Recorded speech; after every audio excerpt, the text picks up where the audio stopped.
Então vamos lá, sejam muito, muito bem-vindas para a nossa primeira aula de maio, né? Maio, uma aula de liderança. Então, essa aula, essa aula e esse dia, ele é especial porque é uma aula feita realmente para você, consultora, diretora, que realmente está determinada, né, a um passo à frente. Ontem no convite eu até coloquei uma frase que eu gosto muito. Resiliência não é dom, resiliência é construção. Resultado também não é só uma questão de talento, né? Resultado é uma questão de talento, alinhado aí à constância, à consistência. Então, por que que eu decidi e quero muito, né, dar essa aula para vocês? Porque eu parei para fazer uma reflexão logo depois que eu voltei de viagem, né? E eu parei para fazer uma reflexão e eu falei assim, gente, por que que algumas pessoas conseguem, de fato, desenvolver em momentos desafiadores e algumas pessoas paralisam em momentos desafiadores? Vocês já viram isso? E até peguei o exemplo de algumas de vocês, né? Eu vou pegar, por exemplo, da Odara. A Odara entrou na Mary Kay comigo, ela já tinha sido, mas entrou comigo, me achou pelo site na pandemia. E ela desenvolveu maravilhosamente bem na pandemia. O que que fez essa mulher desenvolver tão bem num momento onde tinha tanta gente paralisada, né? E aí eu parei para refletir, dentro da minha carreira Mary Kay, eu não vou nem falar dentro da minha vida, mas dentro da minha carreira Mary Kay, que são aí 16, quase 17 anos de empresa, eu tive alguns momentos bem desafiadores, né? Então, por volta de 2010, eu tive uma crise gigantesca no meu casamento, gigantesca. Foi a maior crise que eu já tive no meu casamento. E aí, nesse período, foi o período que eu ganhei minha primeira viagem internacional, que foi em Munique. Aí depois de um período, as coisas, né, melhoraram e tal. Meu marido teve um câncer. Quando ele teve esse câncer, eu fiquei chorando na frente dele por 20 minutos de soluçando, porque eu tinha certeza que ele ia morrer, né? Mas depois disso, passaram-se os 20 minutos, eu me recompus e fui para ação. Aí depois de um tempo, eu tive uma gravidez de risco. Eu engravidei aos 42 anos, foi uma gravidez de risco, e eu fiquei 2 meses de cama, e foi nesse momento, quando meu marido teve câncer, eu tinha acabado de me tornar nacional, e a minha área desenvolveu pra caramba nesse período. Eu nunca tive tantas diretoras que ganharam carro rosa, e nem tantas diretoras que ganharam viagem internacional, né? Então, só mostrando para vocês que em momentos de crise que eu tive, eu tive um desenvolvimento grande no trabalho. Na minha gravidez, aos 42, fiquei 2 meses de cama, trabalhando da cama, eu me arrumava e eu ficava na cama, maquiada. Quem é da minha área naquela época, com certeza vai lembrar disso. E foi quando eu voltei a ganhar viagem internacional, né? E agora, nesse período, a minha mãe foi diagnosticada com leucemia e foi um baque para a gente.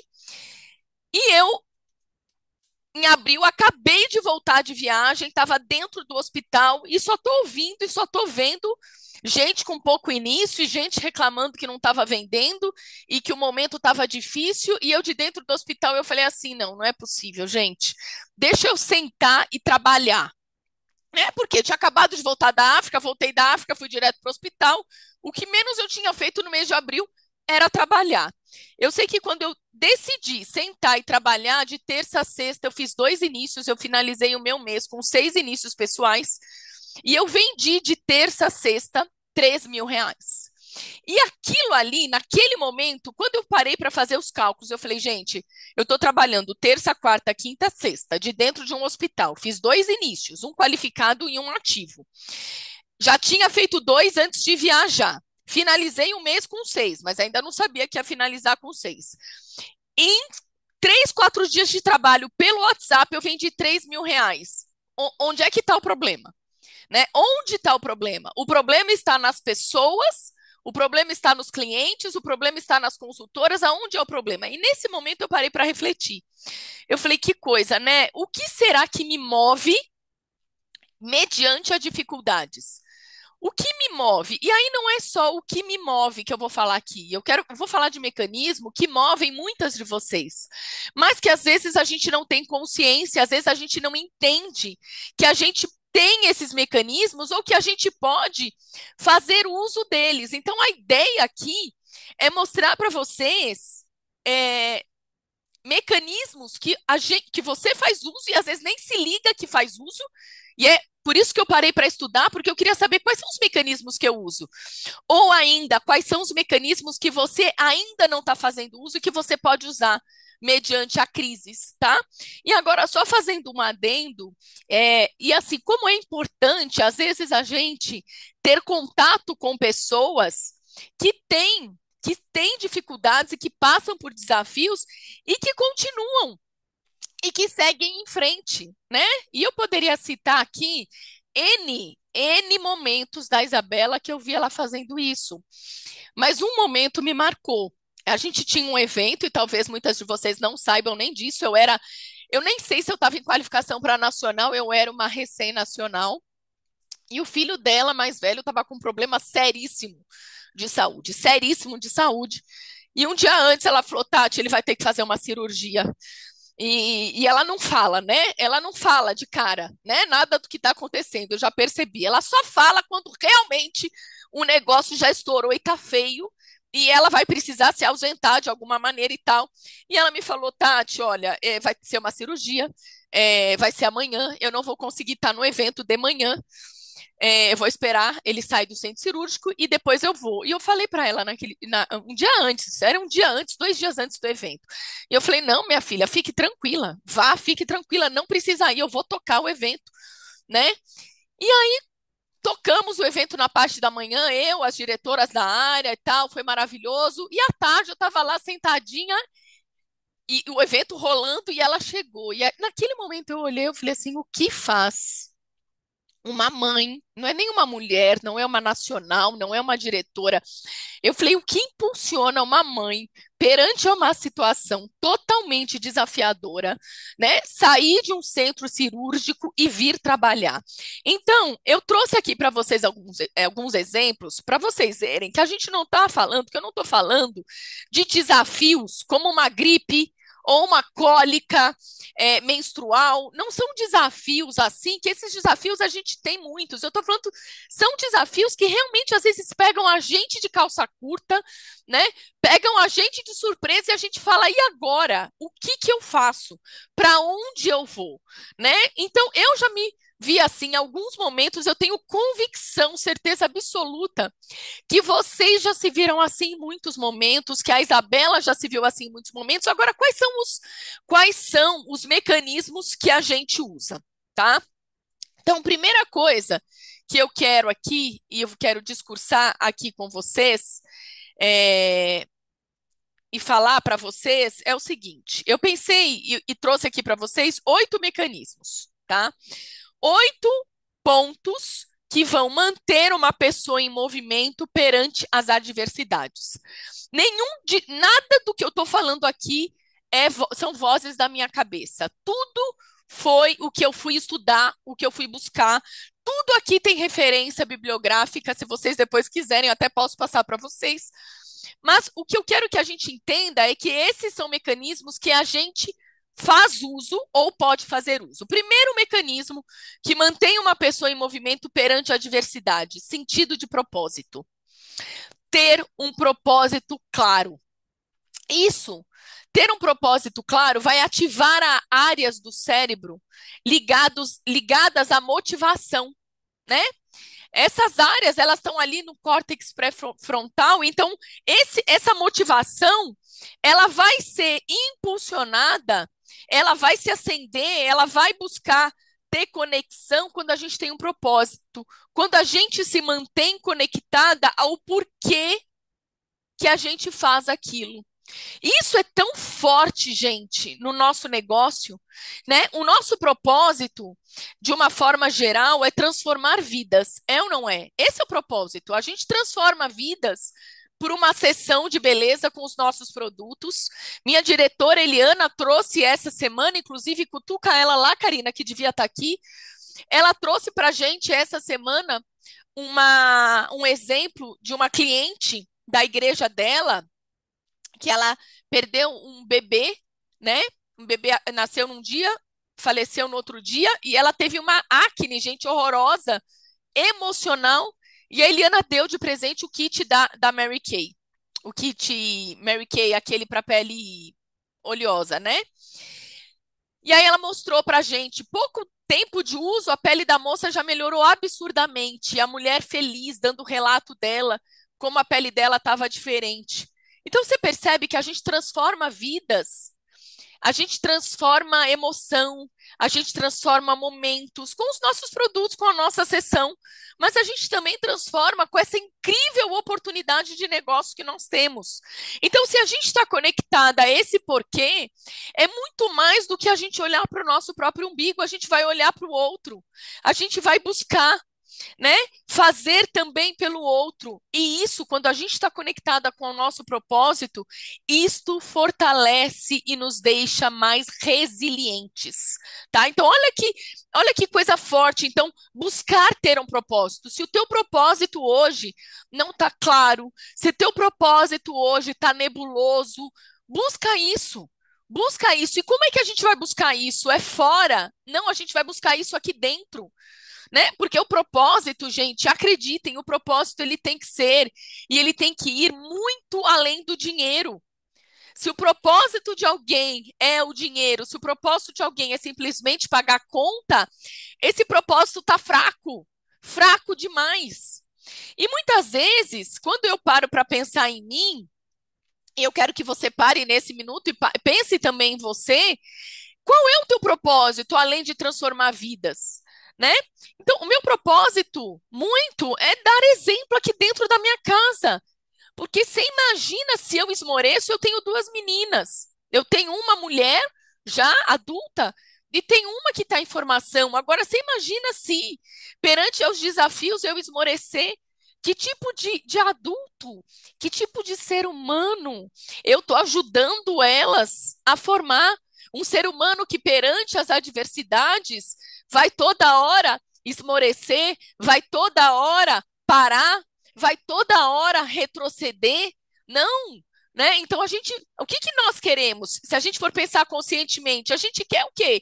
Que eles sigam em frente, que eles sigam em frente, porque vocês sabem que da mesma maneira que vocês têm as suas dificuldades, os seus filhos terão, os seus sobrinhos terão, né? As pessoas do seu convívio de forma geral terá também. É ou não é? Né? Então, esse é o primeiro ponto. Então, é uma sugestão de fala: o que está além do resultado imediato? Então, o que está além do o que que você busca que está além do resultado imediato? O que você quer deixar de exemplo? O que você quer deixar de conexão e de contribuição para as pessoas do seu entorno, né? Então, esse é o primeiro mecanismo, o sentido de propósito. Segundo mecanismo, conexão com valores pessoais. Conexão com valores pessoais. Viver alinhado aos seus próprios valores reduz o estresse da crise ou das crises e aumenta o senso de coerência interna. Então, o que que é isso, Tatiana? É você buscar onde é que está a minha bússola, né? É você buscar internamente a tua ética, a tua família, quais são os valores que você preconiza, né? Muitas vezes é até você olhar para alguém e falar assim, poxa, nessa situação, o que ela faria? Eu não sei para quem vocês olham, mas eu, quando eu penso no meu trabalho, muitas vezes eu me atenho a Mary Kay Ash, né? Que eu nem conheci. Mas ninguém aqui conheceu, mas não parece que você conhece ela? Não parece que ela é tua amiga? Não parece que você já conversou com ela várias vezes? Não é verdade? Né? Porque a gente está na empresa que ela idealizou. Muitos dos treinamentos acabam com uma frase dela. Para quem já leu Milagres que Acontece, para quem já leu Mary Kay Way, a gente sabe, né? A gente conhece, parece que a gente é íntima, né, dela. Então, muitas vezes eu penso, eu falo, gente, se ela tivesse nessa situação, como é que ela faria? O que ela faria? Eu tenho certeza que ela jamais paralisaria. Isso eu tenho certeza, né? E aí você pode pensar, quem é uma mulher hoje que te inspira dentro do negócio ou fora do negócio, né? E quais são os teus valores? O meu valor, gente, o teu valor, aquilo que a gente busca, muitas vezes vai muito além daquilo do nosso próprio umbigo ou do nosso núcleo, é ou não é? Quantas vezes a gente está em uma cliente cheia de problema e a gente consegue transpor, né, um monte ali de problema porque eu estou ali para dar o meu melhor. Aquilo ali está relacionado com o meu valor pessoal. Aquela pessoa está ali gastando o tempo dela, então eu tenho que estar ali dando o meu melhor, oferecendo para ela o meu melhor. Então busquem ter conexão com os valores pessoais de vocês. Pode ser, e obviamente que aqui nós estamos agora em sei lá quantas pessoas, quase 40. É óbvio que nós temos valores pessoais diferentes, óbvio, né? Mas cada um busque o seu.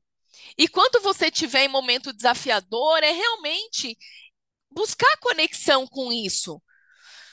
E é o que eu falo, gente, às vezes a gente está tão perdida, né, sem saber quais são os nossos valores, qual é o nosso propósito, qual é o nosso caminho, que a gente sozinha não consegue encontrar um direcionamento. Às vezes a gente precisa de uma terapia. Eu tenho uma diretora que é minha amiga pessoal e ela nunca tinha feito terapia na vida e ela começou a fazer. E eu falei, como é que tá? Né? Ela fez assim, eu tô amando. Né? Não tem como não amar. Não tem como, porque você vai ter insights, você vai ter muito direcionamento. Isso vai te ajudar muito, sem dúvida alguma.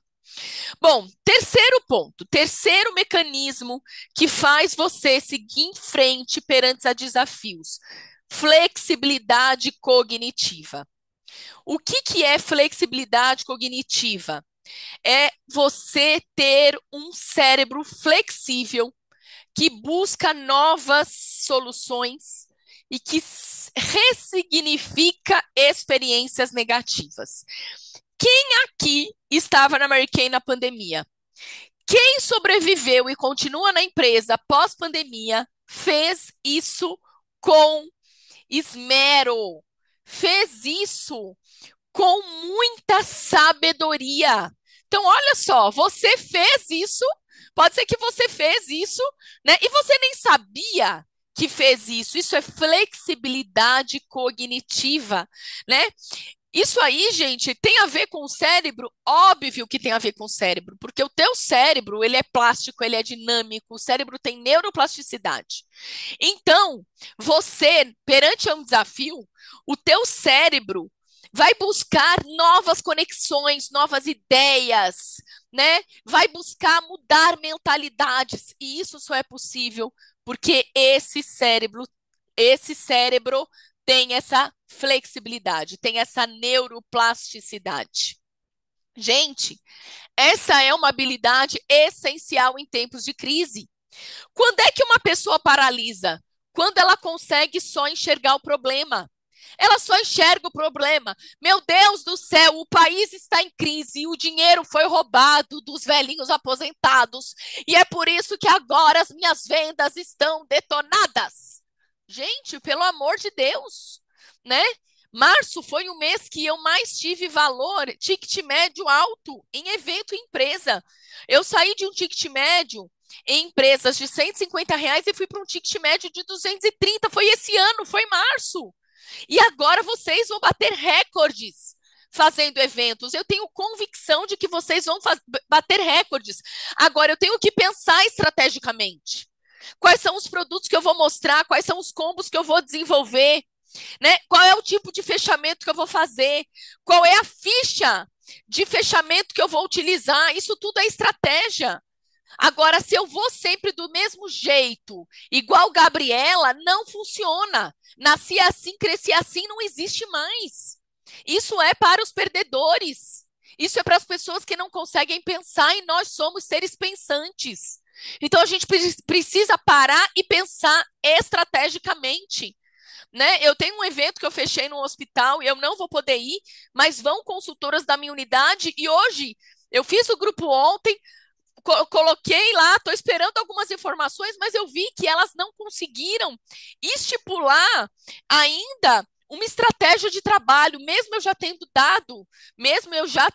dado uma aula a respeito disso segunda-feira. Eu vi que elas não colocaram em prática. Então, hoje eu vou chegar lá e vou falar: olha, gente, faz assim, faz assado, vai por esse caminho. É melhor que seja assim. Olha a oportunidade que a gente tem esse mês. Alinha a oportunidade com as possibilidades que vocês vão ter lá no evento. Então, isso faz a gente, né? Nós temos que pensar. O outro não vai pensar por nós. Então, flexibilidade cognitiva, né?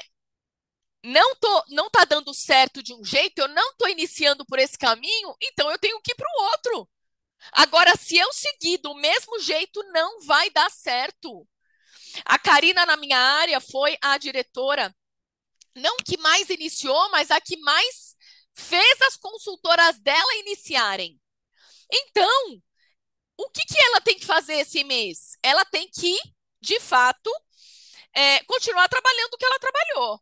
Porque ela vai ter resultados, ela vai ajustar algumas coisas, mas se ela fizer isso, ela vai melhorar. Agora, quantas pessoas, além das que eu iniciei, entraram na minha unidade o mês passado? Nenhuma. Então, eu tenho que mudar a minha estratégia. Porque se eu continuar trabalhando do mesmo jeito que eu trabalhei mês passado, eu vou continuar iniciando sozinha. Vocês entendem o que eu estou falando, gente? Tá? Então é isso. Então isso serve aqui para todas nós. Esse é o terceiro ponto, esse é o terceiro mecanismo que vai te ajudar a seguir em frente mediante as adversidades, tá? Quarta estratégia, eu amo essa estratégia de autorregulação emocional. Gente, o que que é estratégia de autorregulação emocional? Você já fez isso várias vezes e nem sabia que isso tinha nome, não é verdade? Né? Gente, isso aí é importantíssimo. Por quê? Porque tem gente que perante a uma adversidade pira na batata. Enlouquece todo mundo que está em volta. É ou não é? Mas tem pessoas que não. E lembra o que eu falei quando o meu marido me mostrou o resultado dele? E eu abri o resultado e eu vi que ele tinha, na época, né? Isso há quase 10 anos atrás. Eram dois tumores malignos. E eu vi, porque eu sou fisioterapeuta, então o que eu falo o que pior existe é você ser semi-ignorante. Né? Então, como eu sou semi-ignorante nisso, quando eu olhei e eu vi que o negócio era uma nhaca ferrada, eu desesperei, eu desestabilizei e eu solucei na frente dele por 20 minutos. Solucei. E ele ficou parado ali me olhando. Eu nunca vou esquecer dessa cena, e nem ele. Porque ele ficou me olhando assim, com o olho arregalado, porque naquele momento eu matei ele, eu sepultei ele ali, e ele ficou ali parado me olhando e eu não conseguia. Eu não conseguia. E olha que eu sou uma pessoa equilibrada. Aquilo ali foi a primeira vez que eu me desestabilizei, primeira e única, que eu me desestabilizei daquele jeito. Mas ok, passou aqueles 20 minutos, eu estava no meu quarto com ele, eu desci, fui andar no bosque que tem aqui no meu prédio, fui andar, me recuperei, sentei com ele e ele falou assim: a única coisa que eu quero te pedir, não pare de trabalhar porque nós temos uma filha para criar. Então, não diminua o seu ritmo. E aí, quando ele me falou isso, é como se ele tivesse me trazido para a terra. Naquele momento, eu aterrisei. E eu falei, tá, e aí, vamos lá, o que que nós precisamos fazer? Um médico. Você buscou um médico? Não, não busquei um médico. Então, vamos lá. Primeira coisa, um médico. Liguei para a Isabela, que me deu dica de médico. Liguei para duas pessoas nesse dia. Liguei para a Isabela e liguei para o meu tio, que é médico. Foram as únicas duas pessoas que eu liguei, porque eu precisava de indicação de médico. Uma das indicações, que foi a que meu tio me deu, eu consegui agendar para domingo. Domingo, hora do almoço, para vocês terem uma ideia. Fui no médico, era o papa do pâncreas, doutor Juquemura. Pensa se eu não sou apaixonada por esse homem. Ele me atendeu. atendeu eu e meu marido, domingo, na hora do almoço, eu soluçando, já cheguei lá soluçando, porque eu estava totalmente, né, estressada, desestabilizada. Ele falou assim: por que você chora tanto, minha filha? E eu falei assim: não, porque ele tá com câncer, eu sei que é no pâncreas, eu sei que pâncreas é difícil e tal. Ele fez assim: mas quem vai morrer é ele? E por que você tá chorando tanto? Então, naquele momento também ele me quebrou as pernas, né? E assim, naquele dia a gente saiu do médico já com a cirurgia marcada, né? E meu marido, depois da cirurgia, ele estava curado, porque graças a Deus o tumor dele era só tirar os dois que ele tinha, era só tirar e ele estaria curado, e graças a Deus nunca mais teve nada. Então, assim, gente. Por que que eu trouxe? Por que que eu tô falando isso aí para vocês? Porque às vezes a gente vai desestabilizar, não tem jeito. Mas você precisa buscar o teu prumo de novo. O que não dá é para ficar desestabilizada dias, semanas, meses, ano, né? Se você está desestabilizada há semanas, há meses, há anos, você talvez precisa de uma ajuda de um médico.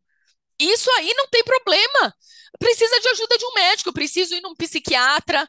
Às vezes eu tá faltando alguma substância ali. Antes de viajar, meu marido teve uma crise de pânico, e aí eu compartilhei com a minha irmã, ela fez assim, claramente ele tá com uma crise de pânico. Ela falou assim: eu tenho isso e é por isso que eu tomo os meus remedinhos. Ele precisa ir para um psiquiatra e tá tudo certo. Às vezes a gente acha que isso não acontece com a gente ou que isso é coisa de gente maluca. Ela falou: Tati, eu tomo há anos, então precisa regular isso. Então, gente, busque ajuda. Se você não consegue ter essa autorregulação, né? Tatiana, eu não sou que nem você. Eu não tenho, eu nunca tomei remédio, mas eu fiz terapia há anos, tá? Mas remédio eu nunca precisei, né? Ó, vou até bater aqui na madeira para eu também nunca precisar, hein? Vocês me mandem aí boas vibrações, por favor.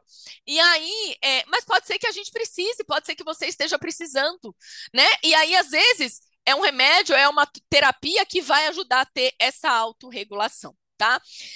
Tati, como eu posso buscar também essa autorregulação? Tem técnicas de respiração, tem mindfulness, que hoje em dia é muito utilizado, que diminui a ansiedade e ajudam a gente a trazer mais clareza, tá?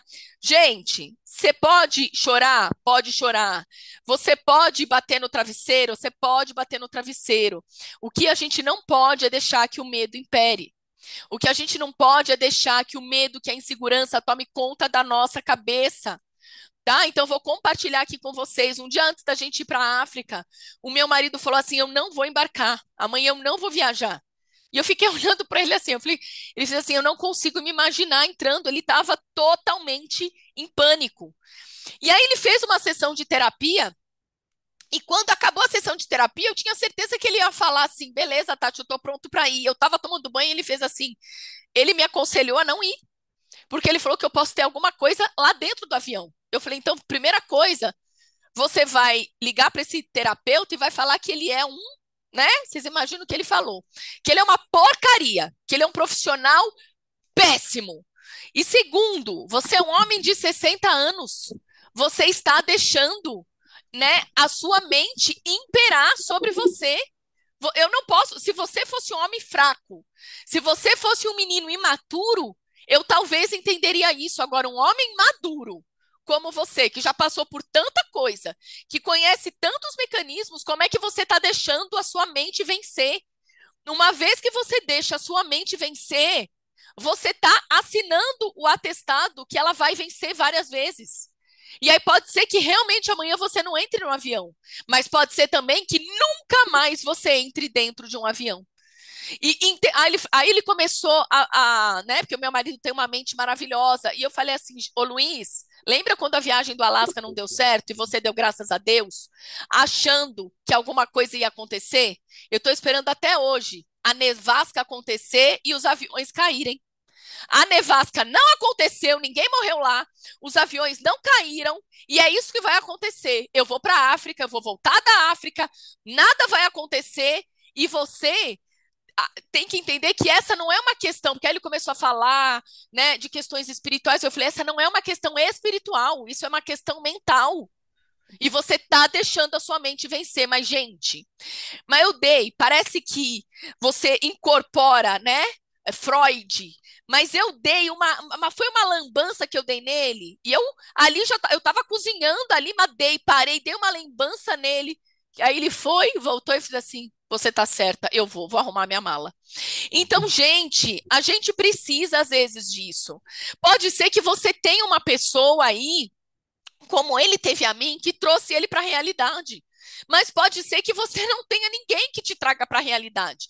Que você tenha só pessoas que vão falar assim: ó, oh, realmente, você tá certa, tá difícil mesmo. Se enfia dentro do bidê, dorme debaixo da cama.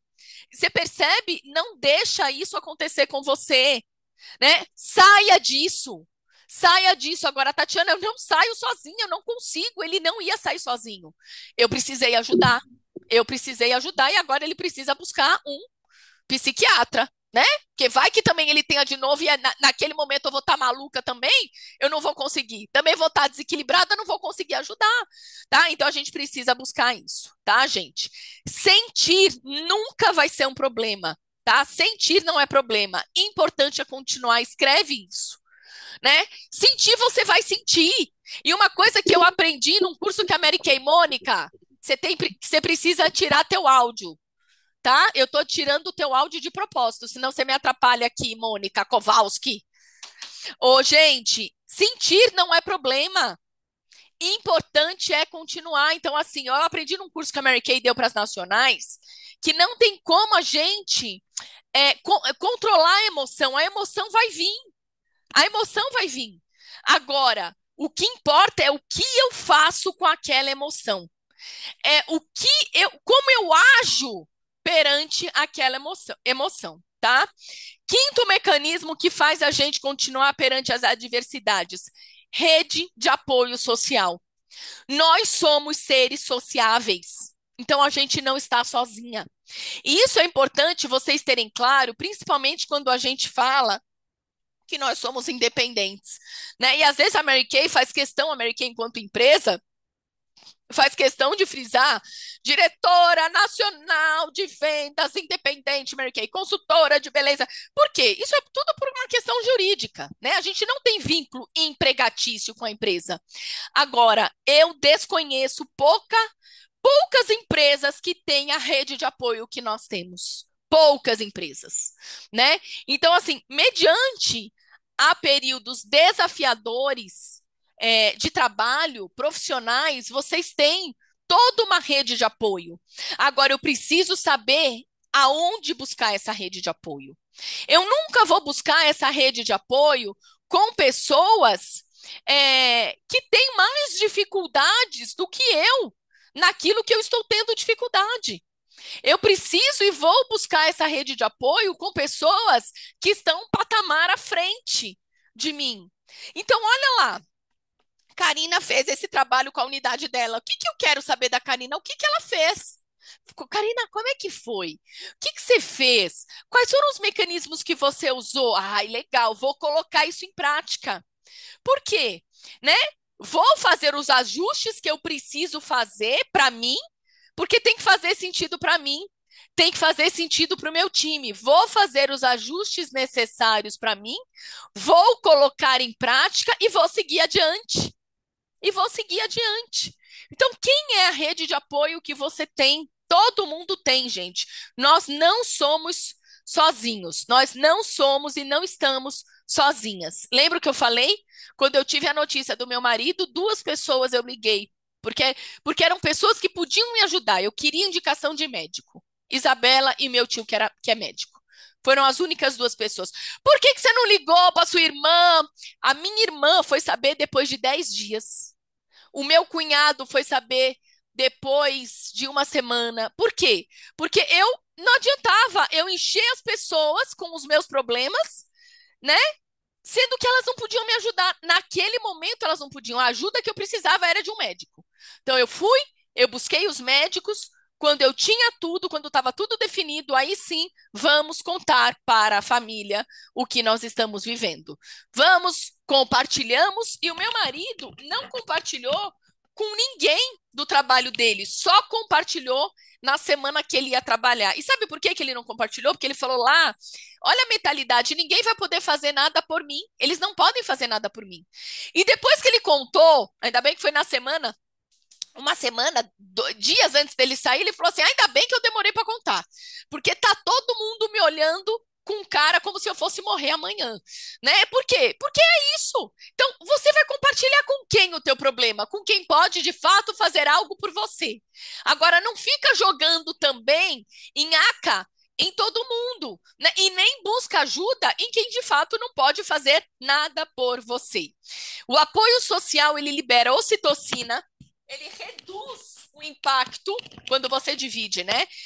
Algo com alguém, ele reduz o impacto fisiológico do estresse e ele potencializa a resiliência, tá? Tudo bem? Então lembrem-se sempre disso, mas saibam onde buscar apoio.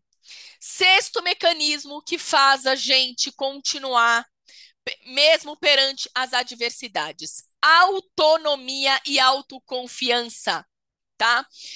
Autonomia e autoconfiança. O que é isso, Tatiana? É sentir controle sobre os próprios passos. Vou dar uma sugestão para vocês.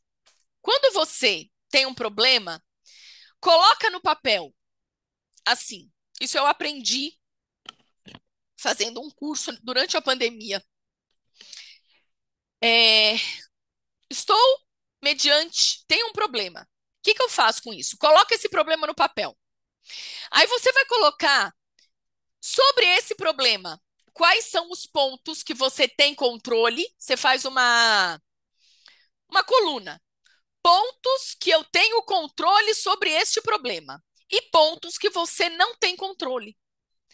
Você tem que se até o quê? Aos pontos que você tem controle. Todos os outros pontos não te competem. Entende? Se você começar a fazer isso, você vai ver que muitas vezes,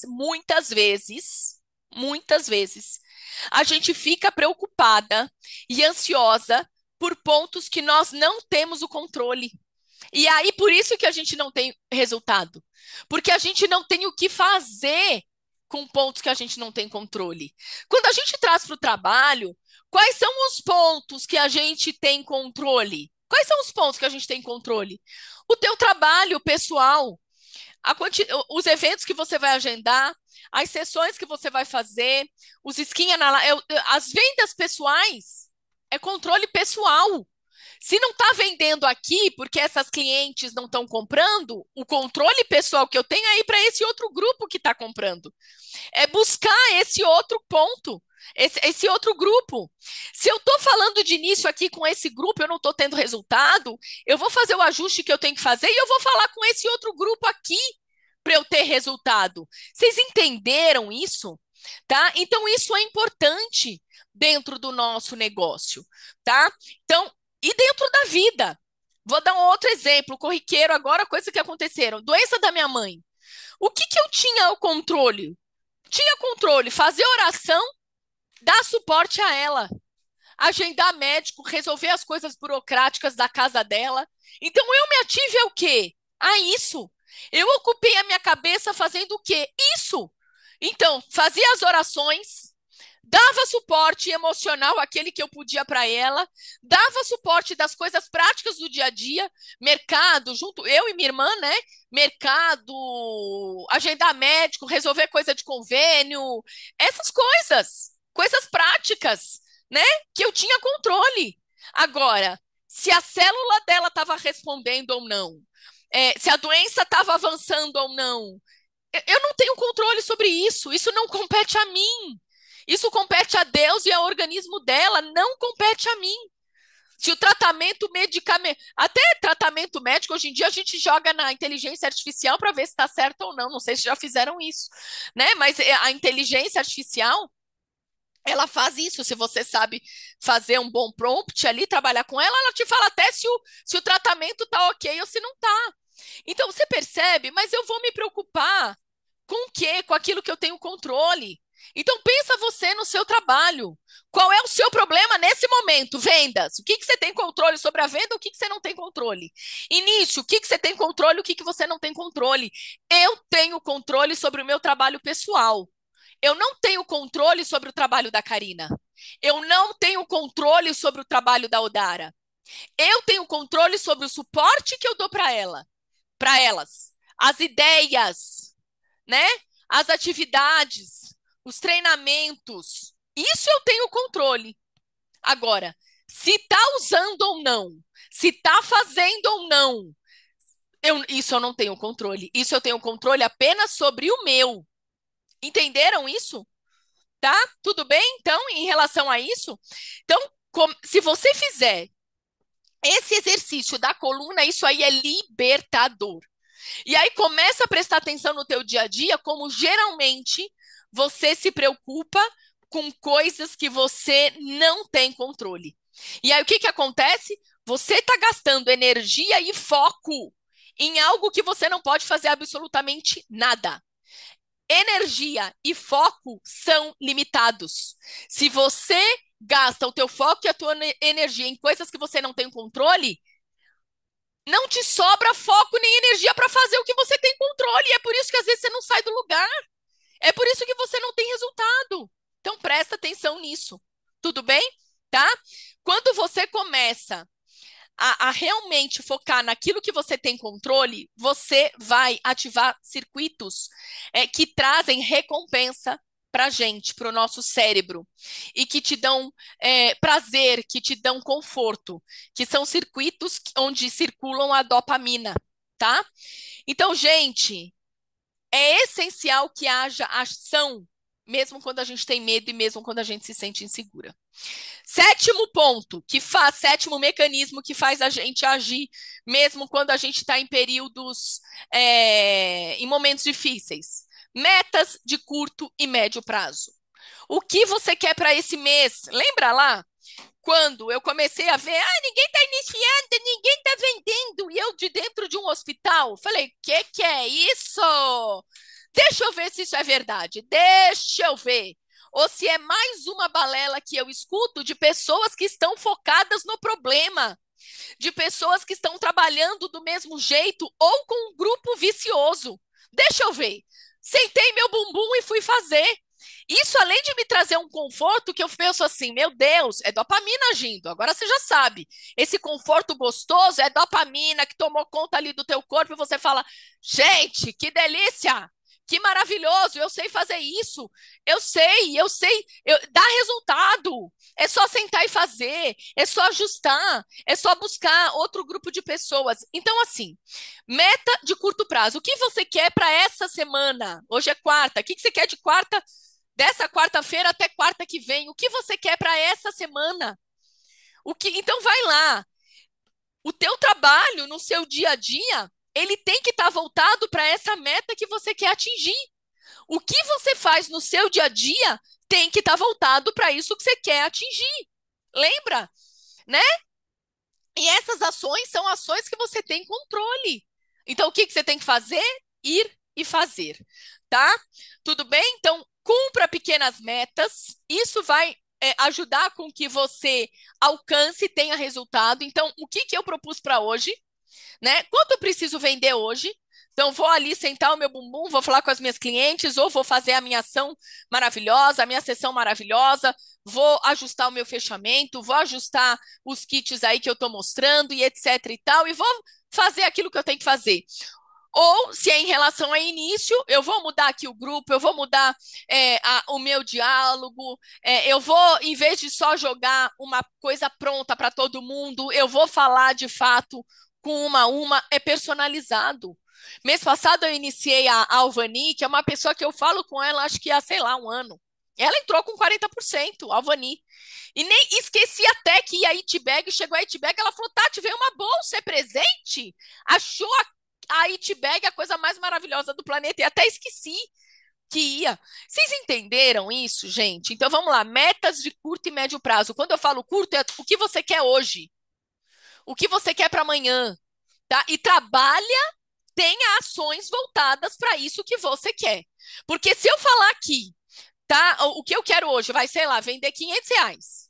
Tá? Se eu falar que eu quero vender R$ 500, eu acabar a aula, for fazer almoço, eu for, sei lá, fazer banco, coisa de banco, eu tô saindo do meu foco. Eu tô viajando totalmente. Eu não estou trabalhando aquilo que eu preciso trabalhar para vender os meus R$ 500, R$ 1.000, tá? Último ponto, oitavo e último ponto de mecanismo, né? Oitavo, eu vou falar isso várias vezes para vocês internalizarem. Oitavo mecanismo que a gente utiliza mesmo em momentos desafiadores, tá? Que a gente pode utilizar resiliência aprendida e narrativa pessoal, tá? Contar a sua história como alguém que supera desafios, fortalece o teu cérebro. Então, para você contar a história, você primeiro precisa reconhecer as suas superações. Isso é uma coisa que eu bato muito na tecla. Às vezes a gente minimiza demais as nossas vivências. Às vezes a gente minimiza demais as nossas conquistas, né? E isso faz a gente realmente se sentir inferior ou não tão preparada. Então, eu, eu vou dar uma atividade agora no final e vai ajudar vocês a fazerem isso. Mas entenda que contar a sua história fortalece o teu eu interior. E não estou falando de ego. Eu estou falando que realmente você vai ficar mais forte, você vai entender que você também já teve muita superação, muitas superações, tá? Eu tive aqui a honra, eu não sei se ela tá aqui, a Kelly, mas se ela não tá, eu sei que ela vai assistir depois. A Kelly é uma diretora da minha área e eu tive a honra de ouvir toda a história dela. E aí, quando ela me contou toda a história dela, eu falei, minha filha, que é isso? Você tem uma história como poucas vezes eu ouvi. Aí dentro tem uma força, tem uma superação, e às vezes, quando a Kelly titubeia, eu faço questão de reforçar com ela aquele jantar que eu tive aqui com ela na minha casa, que eu conheci a história dela. Eu falo, essa não é a pessoa que superou tudo aquilo que eu ouvi que superou. Essa não é você. Você tá choramingando por causa disso? Eu falo, não, isso aí não é compatível com aquela pessoa que estava aqui na minha casa jantando. Então, às vezes, eu preciso lembrá-la.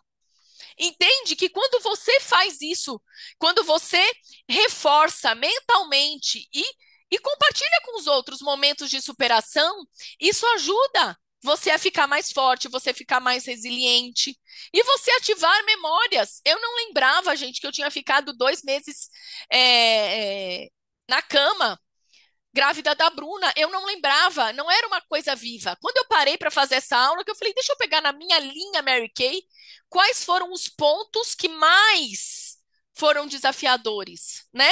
E aí eu falei, gente, eu fiquei. E aí veio claramente para mim a minha mente de blazer, trabalhando de cima da cama, dando treinamento para minha área. E eu falo, gente do céu, olha só as coisas que um dia eu fiz e que realmente a gente às vezes não lembra. Então, para aí, a gente vai fazer um exercício agora e você vai ter que parar para pensar sobre isso, porque isso vai ajudar a fortalecer e a criar mais resiliência, tá? E vai também construir uma identidade positiva. Identidade positiva sua em relação a você, identidade positiva sua em relação ao outro, tá? E, gente, não tem dor maior ou dor menor. A dor é sua, tá? A dor, então assim, não espere e não fique preocupada com julgamentos ou etc e tal. Não, porque isso que eu passei, olha, para o outro nem seria tão significante. A dor é de cada uma aqui. Cada uma de nós vai sentir de um jeito. Pode ser que algumas coisas que eu tenha compartilhado aqui minha, que vocês tenham falado assim, nossa, isso para mim nem foi desafiador. Isso aí, ó, eu encarei numa boa. Pode ser, mas entenda que somos pessoas diferentes e a dor e o momento é de cada um, tá? Então, Não fique preocupada com julgamentos ou etc e tal. Esqueça, esqueça. Isso tudo aqui é você com você mesma, tá? E o que você pode buscar para você fortalecer essa resiliência aprendida e essa narrativa pessoal? Se fortalecer como eu não sou vítima, né? Não sou vítima da situação, do momento, do meu negócio. Eu sou protagonista, né? Porque isso é fato. E cada história, cada obstáculo que eu já transpus, isso realmente faz parte da minha história e me ajudou a ficar ainda mais forte e mais resiliente, tá?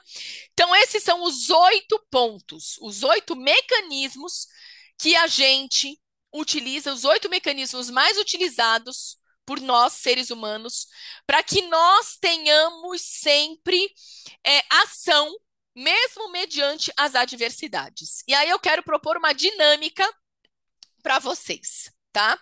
Você vai pegar aí uma folha e uma caneta, e nessa dinâmica você vai reconhecer momentos da sua vida em que essa resiliência foi praticada.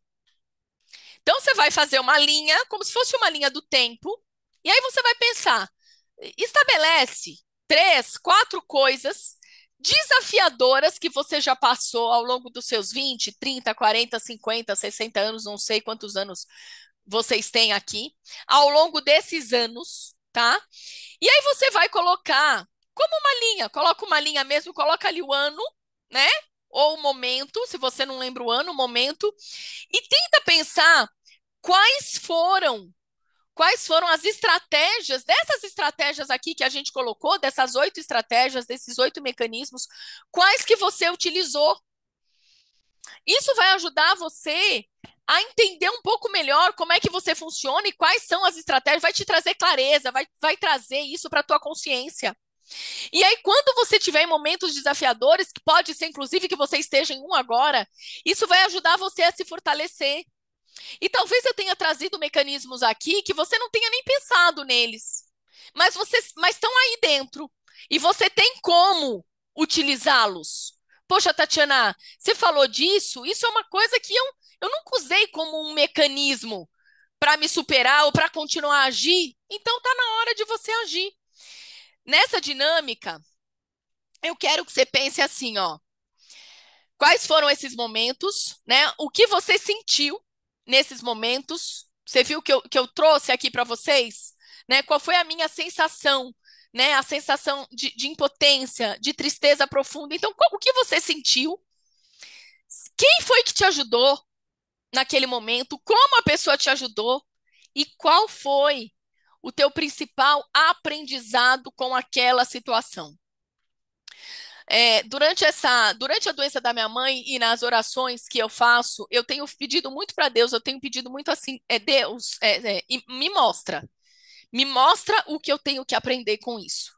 Porque eu prefiro muito, muito aprender pelo amor do que aprender pela dor. Então, de alguma maneira, porque quando a gente passa um momento desafiador desse de doença em família, não é só a pessoa que está com a doença, né? É a gente que está ali compartilhando o dia a dia com aquela pessoa que também tem que aprender. Então, eu tenho pedido muito isso a Deus, me mostra o que eu tenho que aprender, né? Mas me deixa clara, porque às vezes eu dá brinco, eu falo assim, às vezes eu sou meio burrinha e eu não consigo, às vezes, ver com clareza o que eu tenho que aprender. Então, me mostra com clareza, porque eu gostaria sempre de poder aprender pelo amor e não pela dor. Então, assim, qual foi o aprendizado que você teve, tá? E quando você for montar essa sua linha do tempo, mostre, né, quais foram as suas superações. Pense nas suas superações. E para a gente finalizar, eu quero finalizar com uma frase. Resiliência não é dom. Resiliência é construção. Nós não somos fortes por não sentir, mas por escolher agir, apesar do medo, apesar da tristeza, apesar da insegurança. Então, que cada obstáculo seja capítulo da sua história de superação. e que essa história seja construída com coragem, com valores e com propósito. É o que eu desejo para cada uma de vocês, para cada uma de vocês. Então, que tenha feito sentido, que vocês coloquem isso em prática e que vocês façam do momento que vocês estão vivendo. Eu não sei o que cada uma de vocês está vivendo, mas eu tenho certeza que muitas de vocês estão vivendo dores grandes, desafios gigantescos, mas que vocês façam desse momento um momento de aprendizado, de superação e que tenham aí uma vivência maravilhosa. É o que eu desejo do fundo do meu coração, tá? Muito obrigada. Tirem fotos aí, coloquem aí para nós, depois essas fotos nas redes sociais. Façam do mês de maio o melhor mês da vida de vocês, que seja um mês leve, de trabalho, de aprendizado, de superação. Um beijo, fiquem com Deus. E quarta-feira que vem a gente se encontra aqui, combinado? Beijos, beijos, meus amores, fiquem com Deus.